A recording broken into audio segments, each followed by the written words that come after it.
sus retratos no aparecieran las múltiples marcas de viruela que afeaban notablemente su rostro. Su pequeña estatura era un trastorno más para la imagen de grandiosidad que pretendía. Su apenas 1,60 m era disimulado en todos sus retratos. Ningún elogio era excesivo para aquel que los cánticos señalaban como el hijo de la luna y el sol. Los obsequios debían estar, por tanto, a la altura de la gran figura representada. Tallas de marfil de la China, realizada con la paciencia que les caracteriza, como esta bola, en cuyo interior aparecen otras 6 pequeñas bolas, todo ello en una sola pieza. Objetos de escritorio como este que representa al Kremlin, de plata, madera, marfil y bañado de oro. Una colección de sables y espadas originarias de las repúblicas del Asia Central, en algunas incrustadas escenas de la gran victoria de Stalin. Trajes regionales de Mongolia o Hungría. Regalos originales y únicos, como esta bandeja, confeccionada desde Brasil con alas de mariposa. Todo es poco para el Padre Sol, parece decir la muestra, que refleja hasta dónde puede llegar la exaltación al hombre. Históricamente es muy interesante, pero en todo esto del realismo socialista, esta clase de arte tiene algo de grotesco, de absurdo. En estos momentos puede incluso verse como una burla. En las vitrinas de esta exposición queda también patente la aportación española. Los republicanos obsequiaron al gran Stalin con este águila imperial realizado en la fábrica de cerámica de Manises. Dentro de los regalos procedentes de nuestro país figura también esta tradicional peineta.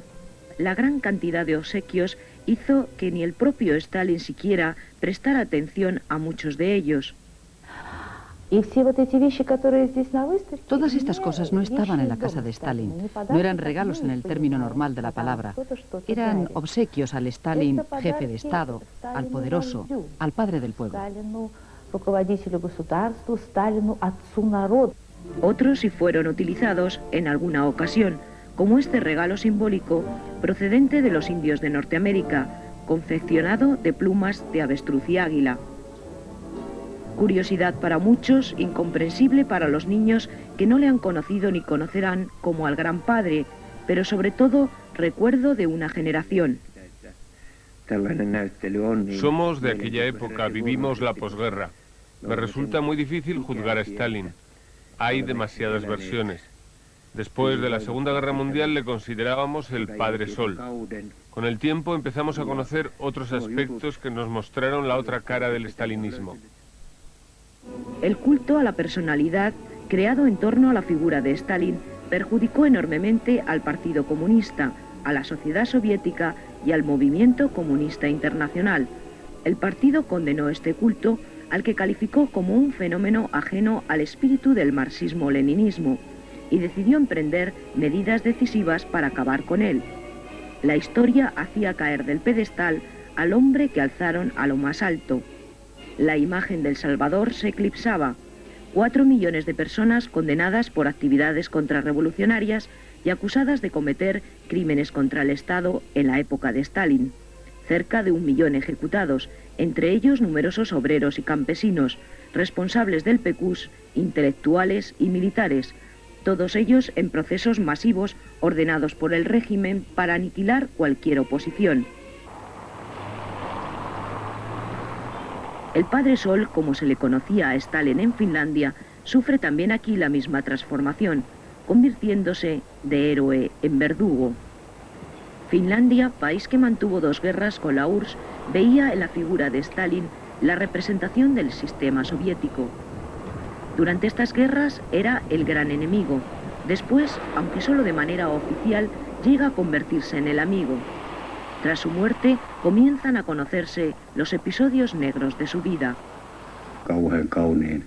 ¿Cómo la gente del pueblo y los jefes de Estado podían mandar regalos a una persona tan sanguinaria? Entonces éramos jóvenes, casi unos niños, y desconocíamos muchas cosas. Creíamos en el Padre Sol. Al aclararse las páginas en blanco de la historia, supimos quién era en realidad. Paradójicamente, mientras en estas salas se puede contemplar lo que supuso la figura de Stalin en una época, Rusia lleva a cabo un proceso de aniquilación de antiguos símbolos comunistas. ¿Pero se puede borrar de la historia a los personajes que intervinieron en ella? En estos momentos en Rusia existe una actitud muy crítica. Solo se ve la parte negra. Muchos sufrieron y no desean que la historia se repita. En Finlandia algunos buscan ahora la figura de un líder poderoso. Esta exposición muestra a qué puede llegar un gobierno cuando tiene un líder todopoderoso. El filósofo ruso Dmitry Volkogonov describía así el fenómeno Stalin. En la historia de Rusia no existió personaje más contradictorio que Stalin.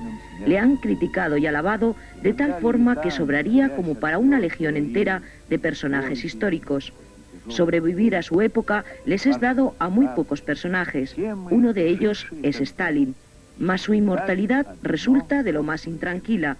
Durante mucho tiempo continuarán los litigios sobre su figura y serán acompañados con un matiz de alabanza y otras veces de odio y amargura y eterna perplejidad.